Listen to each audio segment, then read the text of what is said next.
তোকে টর্চার করা হয়েছে, এইভাবে তোকে মারা হয়েছে, দেখিয়ে দিলাম আপনাদেরকে।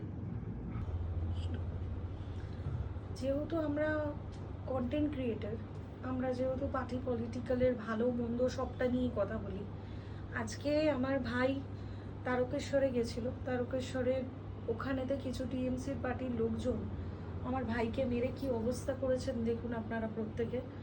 মানে আমরা এই এখন বেরোবো, মানে যাচ্ছে তাই অবস্থা। ও গেছিল ওর নিজের একটা ব্যক্তিগত কাজে, তো সেখানেতে মানে কিছু অপ্রাসঙ্গিক লোকজন হঠাৎ করে ও নিজে একটা কিছু কন্টেন্ট বানাচ্ছিল, ভিডিও বানাচ্ছিল, মানে যাচ্ছে তাই ভাবে এভাবে যে অত্যাচারটা করেছে বা এই যে ঘটনাটা ঘটেছে গ্রামের ভেতরেতে, আমি একটাই কথা বলবো, আপনাদের 15 বছরে কি খালি এগুলোই শিখিয়েছে আপনাদের সরকার? এটাই কি আপনাদের 15 বছরে শেখানো হয়েছে? মা বোনেদের গায়ে হাত দেওয়া, রাত্রির বেলা নিজের বউ বাদে অন্যর বোনের সাথে শোয়া, পরের বাড়ি সংসারে ছেলে মেয়েদের এই হাল করা। কেন বলবো না দাদা, চুরি করেছেন, চোরকে চোর বলতে অসুবিধে কি আছে? আপনারা চোর কেন? আপনারা ডাকাত, আপনারা রেপিস্ট, আপনারা এক একটা করে খুনি।